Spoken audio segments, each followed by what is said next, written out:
बाप के मरने के बाद बेटे ने माँ को पुराने घर में छोड़कर आ गया। खुद साल में एक चक्कर लगा लेता था। एक दिन पुराने घर से उसे कॉल आई कि आपकी वालिदा की तबीयत बहुत खराब है।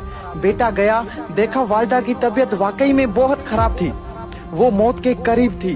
बेटे ने पूछा, माँ मैं तेरे लिए क्या कर सकता हूँ? माँ बोली, बेटा इस पुराने घर में पंखे नहीं है, तुम यहाँ पंखे लगा दो। बेटा हैरान और परेशान होके बोला, माँ आपने इतनी उम्र यहाँ गुजार दी, अब मौत के करीब आपने ये फरमाइश की।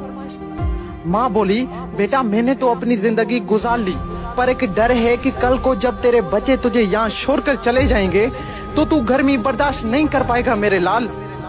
बेटे ने जब ये बात सुनी तो बेटे के पैरों तले जमीन निकल गई।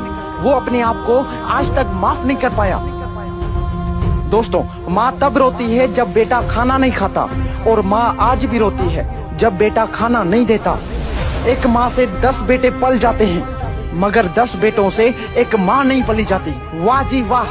कुछ याद कर, जब तू बचपन में अपने आप का वजन नहीं उठा पाता था और चलते चलते गिर जाता था, तो तब तुम्हारी माँ तुम्हें संभालती थी, तुम्हें चलना सिखाती थी। और हाँ, जब ठंड में रात को 3-4 बजे बिस्तर पर पेशाब करते थे तो वो तुम्हारी माँ अपनी गहरी नींद को छोड़कर तुम्हें आराम की नींद सुला देती थी।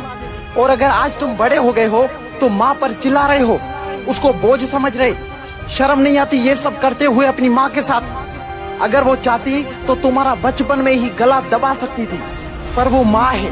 माँ के लिए उसका बच्चा उसकी जान से भी ज्यादा प्यारा होता है। खुद को चाहे कितनी ही तकलीफ हो, माँ अपनी औलाद को तकलीफ में नहीं देख सकती। दोस्तों, आज मेरी आप सबसे रिक्वेस्ट है कि माँ के लिए सबको छोड़ देना, लेकिन कभी किसी के लिए माँ को मत छोड़ना, क्योंकि जब माँ रोती है ना तो फरिश्तों को भी रोना आ जाता है। अगर आज इस वीडियो के बाद भी तुम्हारी आंखें नहीं खुली तो समझ जाना कि तुम एक जिंदा लाश हो। और अगर तुम्हें माँ के प्यार का एहसास हो गया है तो इस वीडियो को ज्यादा से ज्यादा शेयर करें।